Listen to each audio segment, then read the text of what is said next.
नमस्कार, मी तोडकर भक्ती सुभाष। आज या ठिकाणी आपल्या समोर मी वाचलेल्या पुस्तकाविषयी अभिप्राय व्यक्त करण्यासाठी उभी आहे। मी अनेक महानायक असतील, थोर संत असतील, नेते असतील, कवी असतील यांची अनेक पुस्तके वाचली आहेत, ग्रंथ वाचले आहेत, गोष्टींची पुस्तके देखील वाचली आहेत। परंतु या सर्व पुस्तकांमध्ये मी वाचलेलं अग्निपंख हे पुस्तक मला सर्वात जास्त आवडतं। हे पुस्तक भारताचे भूतपूर्व राष्ट्रपती डॉक्टर APJ अब्दुल कलाम यांनी लिहिलेलं आहे। यामध्ये त्यांचं संपूर्ण आत्मचरित्र देण्यात आलेलं आहे। म्हणजे त्यांच्या लहानपणापासून ते राष्ट्रपती पदापर्यंतचा त्यांचा जीवन प्रवास कसा होता, त्यांना त्या पदापर्यंत पोहोचण्यासाठी किती अडचणींना सामोरे जावे लागले, खडतर परिस्थितीतून त्यांनी कशा प्रकारे त्याच्यावर मात केली आणि ते त्या पदापर्यंत पोहोचले, या संपूर्ण गोष्टींचा आढावा या पुस्तकात देण्यात आलेला आहे।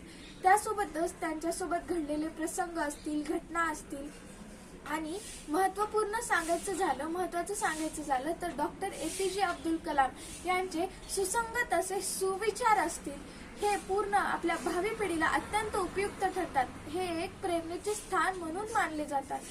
डॉक्टर APJ अब्दुल कलाम यांचं इंडियन स्पेस रिसर्च ऑर्गनायझेशन या सेंटरमध्ये, या संस्थेमध्ये अत्यंत मौल्यवान आणि महत्त्वाचं योगदान आहे असं सांगितलेलं आहे। त्यासोबतच त्यांच्या या चरित्राची कार्याची सुरुवात एका लहान बालकापासून झाली, जो नंतर इस्रोचा एक नामवंत शास्त्रज्ञ आणि भारताचा राष्ट्रपती झाला। आणि त्यांच्या या संपूर्ण जीवन प्रवासाचं वर्णन अगदी व्यवस्थितपणे विस्तार करून या पुस्तकात मांडलेलं आहे। डॉक्टर APJ अब्दुल कलाम त्यांच्या या पुस्तकामध्ये म्हणतात की माझं लहानपणी स्वप्न होतं पायलट बनण्याचं। मग ते मोठे झाल्यानंतर पायलट बनण्यासाठी जो इंटरव्ह्यू ही परीक्षा असते त्यांनी ती दिली आणि त्यामध्ये पण त्यांना अपयश आले, अनुत्तीर्ण ठरले त्या परीक्षेमध्ये। पण त्यावेळी त्यांनी धीर सोडला नाही, ते खचले नाहीत, पण त्यावेळी अधिक जोमाने त्यांनी आपल्या दुसऱ्या कार्यात आपण काहीतरी नवीन कामगिरी करून दाखवू, त्यामध्ये आपण आपल्या यशाची शिखरे नक्कीच गाठू, अशा या धैर्याने त्यांनी दुसऱ्या कार्यात कामगिरी करण्यास सुरुवात केली।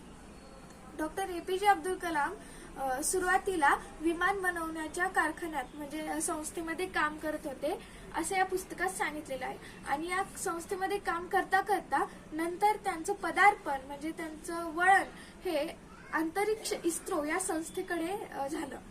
डॉक्टर APJ अब्दुल कलाम यांचे यशस्वी झालेले सॅटेलाइट, परत मिसाईल या कार्यक्रमांची माहिती देखील असेल, किंवा अग्नी, आकाश, पृथ्वी, त्रिशूल, नाग या घरोघरी पोहोचलेल्या क्षेपणास्त्रांची जडणघडणही फार सुंदरपणे आपल्याला या पुस्तकात दिलेली आहे। वाचकांना समजेल अशा सोप्या भाषेत, अगदी सोप्या भाषेत, सुरळीत भाषेत यामध्ये त्यांनी मांडण्यात आलेली आहे। त्यासोबतच डॉक्टर APJ अब्दुल कलाम यांचं हे पुस्तक फक्त आत्मचरित्रच नसून तर हे स्वतंत्र भारताच्या तंत्रज्ञान विषयक एक लढाईचं स्पंदन म्हणून गणलं जातं आणि मानलं देखील जातं। डॉक्टर APJ अब्दुल कलाम यांचं हे आत्मचरित्रच नाही, फक्त त्यांचा जीवन प्रवासच नाही, तर यामध्ये त्यांनी लिहिलेले लेख असतील, वेगवेगळे सुविचार असतील, त्यासोबत कविता असतील, अनेक असा विविध त्यांचा साठा, विचारांचा साठा यामध्ये मांडण्यात आलेला आहे। आणि त्यांच्या पुस्तक मी वाचल्यानंतर मला जाणवलं की त्यांच्याप्रमाणेच मी देखील माझ्या आयुष्यात कष्ट करून, मेहनत करून, जिद्दीने माझ्या यशाची शिखरे नक्कीच गाठू शकते। आणि आपण जर या पुस्तक आपल्या आयुष्यात एकदा तरी नक्की वाचलंच पाहिजे, कारण हे वाचल्यानंतर आपल्याला देखील कळेल की आपण कशा प्रकारे आपल्या मध्ये बदल होतो आणि आपण आपल्या यशाची शिखरे गाठण्यासाठी समर्थ राहतो। त्यांचे विचार हे आपल्या प्रेरणेचं स्थान मानलं जातं। प्रत्येक वयोगटातील व्यक्तीने हे पुस्तक आपल्या आयुष्यात नक्कीच एकदा वाचलं पाहिजे, कारण हे पुस्तक एक प्रेरणेचं अखंड स्तोत्र मानलं जातं। आणि ह्या अखंड स्तोत्राचं ज्ञान आपल्याला प्राप्त करायचं असेल तर आपण हे पुस्तक नक्कीच वाचलं पाहिजे। मला या पुस्तकातील काही आवडलेले विचार आहेत, ओळी म्हणजेच त्या पुढील प्रमाणे: जिंकण्याचा उत्तम मार्ग म्हणजेच जिंकण्याची गरज भासू न देणे।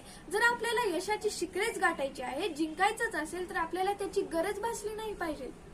त्यासोबतच अजून एक सुंदर लेख त्यांनी लिहिलेला आहे, ते म्हणतात, जेव्हा आपलं मन संभ्रमरहित, ताण रहित, आपलं मन मनमोकळं असतं, फ्रेश असतं, त्यावेळी आपल्यासमोर जे काही संकट येतात, अडचणी येतात, प्रश्न येतात, त्या प्रश्नांना सामोरे गेल्यानंतर त्यावेळी आपण आपल्यामधील कौशल्यपणा त्या ठिकाणी देऊ शकतो आणि दाखवू देखील शकतो. असे त्यांचे असे सुसंगत असे सुविचार यामध्ये मांडण्यात आलेले आहेत. म्हणूनच आपण एकदा तरी हे पुस्तक वाचले पाहिजे आणि आपल्या जीवनाला कलाटणी दिली पाहिजे एक नवीन. अशाच प्रकारे अनेक पुस्तकं आपल्याला पाहायला मिळतात. आपल्या लायब्ररीमध्ये अनेक पुस्तकं असतात, नेत्यांची, संतांची अनेक पुस्तकं आहेत. त्यापैकी कोणतंही एक पुस्तक आपण वाचलं पाहिजेच. कोणतंही एक म्हणजे सगळ्या पुस्तकांचा आढावा जर घेत गेलो तर आपल्या ज्ञानात अजून भर पडत जाते आणि रोज किमान एका पुस्तकाचं एक तरी पान आपण वाचलंच पाहिजे असा निश्चय करा. आणि हे पुस्तक वाचून झालं ना, त्यावर अभिप्राय व्यक्त करण्याचा देखील प्रयत्न करा. अभिप्राय म्हणजेच काय तर यामध्ये मांडण्यात आपण यातून काय शिकलो, त्यातून आपण दुसऱ्यांना ज्ञान काय देऊ शकतो, त्यामध्ये कशा प्रकारे विचारांची मांडणी केलेली आहे, मुद्द्यांची मांडणी केलेली आहे, आपल्याला काय समजलं, या प्रत्येक गोष्टीचा आढावा म्हणजेच अभिप्राय असतो. त्यासोबतच मी वाचलं ना अग्निपंख, आणि यावर मी आपल्या समोर एक अभिप्राय देखील व्यक्त केला. त्याचप्रमाणे तुम्ही देखील वाचलेल्या तुमच्या पुस्तकावर अभिप्राय व्यक्त करायचा. त्यासोबतच सारांश लेखन, आपल्याला अभिप्राय व्यक्त करणं होत नाही तर आपण सारांश लेखन देखील नक्कीच करू शकता. म्हणजेच महत्वाच्या मुद्द्यांचा आपण लिखाण करू शकता. त्यामुळे असं करणं, अभिप्राय व्यक्त केल्यामुळे आणि सारांश लेखन केल्यामुळे आपल्याला त्या पुस्तकातील महत्वाच्या गोष्टींचा नेहमी आढावा येत राहतो आणि त्या गोष्टी नेहमी आपल्या लक्षात राहतात. मी आपल्या सगळ्यांना एकच विनंती करते की आपण किमान रोज एक तरी पुस्तकाचं पान नक्कीच वाचलं पाहिजे. यामुळे आपल्या जीवनाला एक कलाटणी मिळते, आपल्या ज्ञानात भर पडते. हा आपल्या अंतर्मनाशी आपण निश्चय करायचा आहे. या ठिकाणी मी एवढंच तुम्हाला सांगू इच्छिते. या ठिकाणी मी माझ्या मनोगतास पूर्णविराम देते. धन्यवाद. जय हिंद, जय महाराष्ट्र.